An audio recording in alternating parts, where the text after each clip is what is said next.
Selamat pagi, perkenalkan nama saya Indra Oriega Tamba, kelas C pagi semester 7. Prodi Pendidikan Bahasa dan Sastra Indonesia. Mata kuliah Analisis Kesalahan Berbahasa. Dosen pengampu Ibu Mai Yuliastri Simarmata, Magister Pendidikan.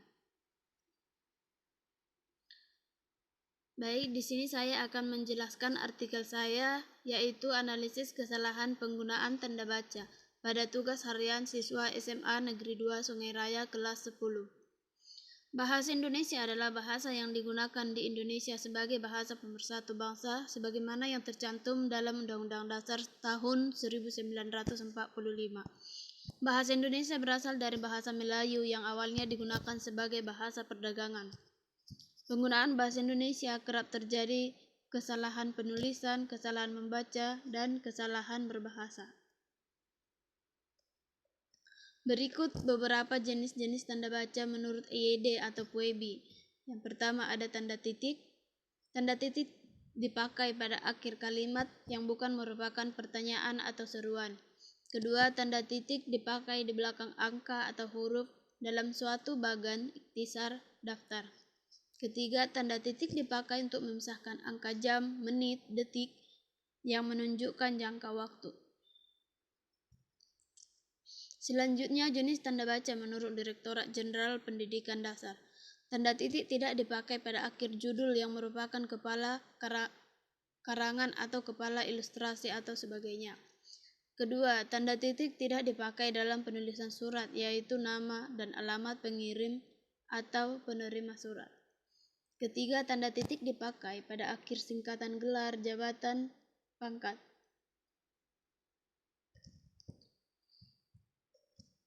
Kedua, penggunaan tanda koma. Tanda koma dipakai di antara unsur-unsur dalam suatu pemerincian atau pembilangan.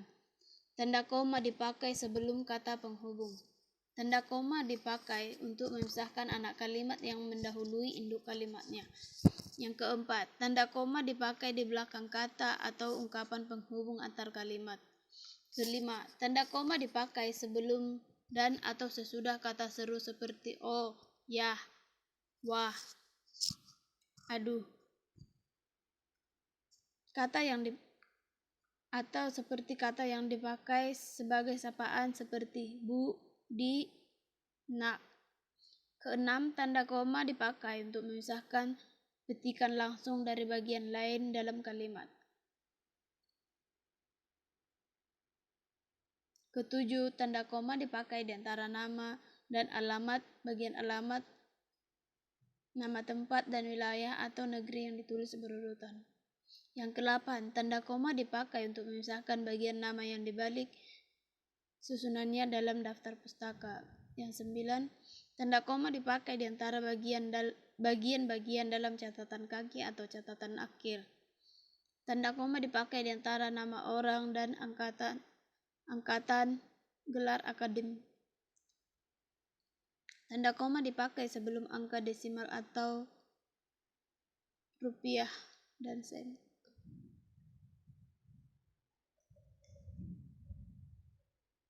Selanjutnya ada penggunaan tanda titik koma. Yang pertama dipakai sebagai pengganti kata penghubung untuk memisahkan kalimat setara yang satu dari yang lain. Misalnya, hari sudah malam, anak-anak masih membaca buku. Kedua, dipakai pada akhir perincian yang berupa klausa. Contohnya, berkewarganegaraan Indonesia.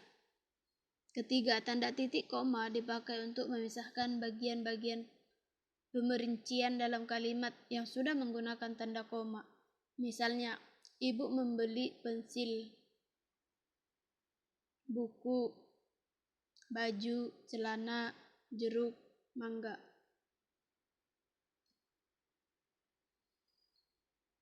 Keempat, penggunaan tanda titik dua. Tanda titik dua dipakai pada akhir suatu pernyataan tentang yang diikuti pemerincian atau penjelasan. Kedua, dipakai sesudah kata ataupun ungkapan yang memerlukan pemberian. Ketiga, dipakai dalam naskah drama sesudah kata yang menunjukkan pelaku dalam percakapan. Keempat, tanda titik dua dipakai di antara jilid atau nomor halaman, surah atau ayat dalam kitab suci, nama kota dan penerbit daftar pustaka. Selanjutnya, penggunaan tanda titik dua tidak dipakai jika perincian atau penjelasan itu merupakan kata yang mengakhiri pernyataan. Kelima, penggunaan tanda hubung. Tanda hubung dipakai menandai bagian kata yang terpenggal oleh pergantian baris. Kedua, tanda hubung dipakai untuk menyambung unsur kata ulang. Ketiga, kata hubung dipakai untuk menyambung tanggal, bulan, dan tahun. Keempat, kata hubung dipakai untuk memperjelas hubungan bagian kata atau ungkapan, misalnya berevolusi. Yang kelima, tanda hubung dipakai untuk merangkai, misalnya se-Jawa Barat, se-Indonesia.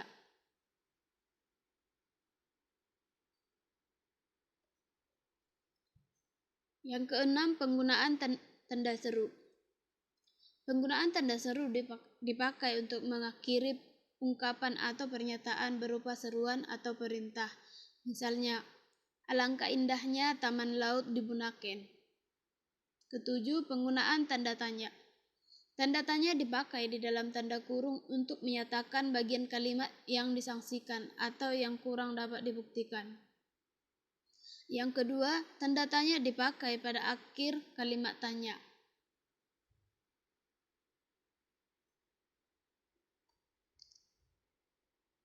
Berikut kesalahan penggunaan tanda titik pada tugas harian kelas 10. Contohnya ada data pertama yang nomor 1, ada koma, yaitu sebaiknya bila kita diberikan tugas dan tanggung jawab, kita laksanakan itu dengan baik agar kita dapat dipercaya. Yang kedua, karena di dalam teks itu terdapat kalimat-kalimat yang lucu membuat pembacanya menjadi tertawa, dan juga karena di dalamnya terdapat masalah yang diceritakan. Ketiga, satu, untuk memberitahukan kepada pihak berwenang atau keterkaitan suatu informasi. Perbaikannya, kata ada, koma, yaitu sebaiknya bila kita diberikan tugas dan tanggung jawab, koma, kita laksanakan itu dengan baik agar kita dapat dipercaya. Kedua, karena di dalam teks itu terdapat kata kalimat-kalimat yang lucu yang membuat pembacanya menjadi tertawa, dan juga karena di dalamnya terdapat masalah yang diceritakan. Yang ketiga, satu, titik, untuk memberitahukan kepada pihak berwenang atau keterkaitan suatu informasi.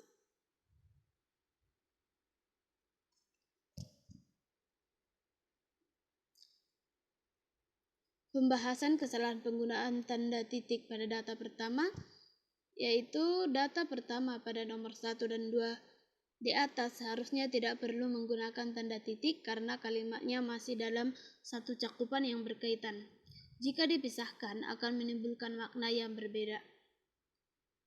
Untuk pembahasan nomor 3, seharusnya menggunakan tanda titik di belakang angka tersebut karena tanda titik dipakai di belakang angka atau huruf dalam suatu bagan, ikhtisar atau daftar, sehingga lebih jelas. Selanjutnya ada kesalahan penggunaan tanda koma.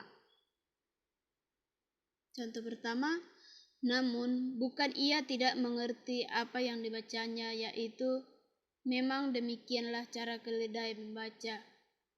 Kedua, ketika kita membuka buku, kita harus memahami isi buku. Itu bukan kayak keledai hanya bisa membuka tanpa memahaminya.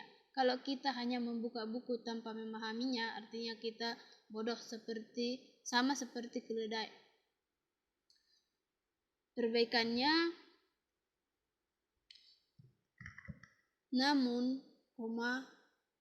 bukan ia tidak mengerti apa yang dibacanya, yaitu memang demikianlah cara keledai membaca.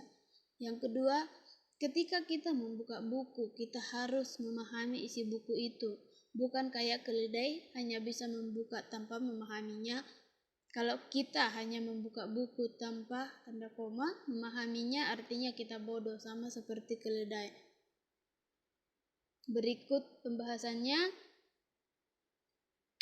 Data kedua.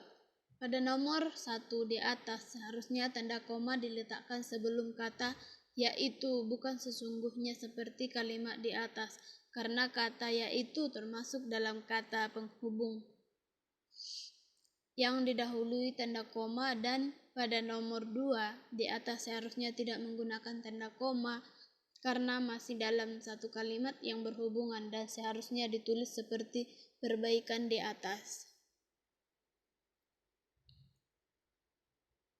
Berikut kesalahan penggunaan tanda titik koma.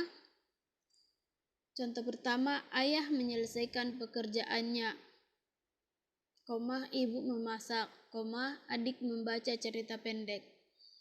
Pembahasannya, pada kata ayah menyelesaikan pekerjaannya seharusnya menggunakan tanda titik koma untuk sebagai pemisah kalimat setara yang satu dengan kalimat setara lain di dalam kalimat majemuk. Selanjutnya adalah penggunaan tanda titik dua. Contohnya, mereka memerlukan perabot rumah tangga, kursi, dan peralatan dapur. Pembahasannya, seharusnya pada kata mereka memerlukan perabot rumah tangga menggunakan tanda titik dua karena merupakan suatu pernyataan. Selanjutnya adalah penggunaan tanda hubung.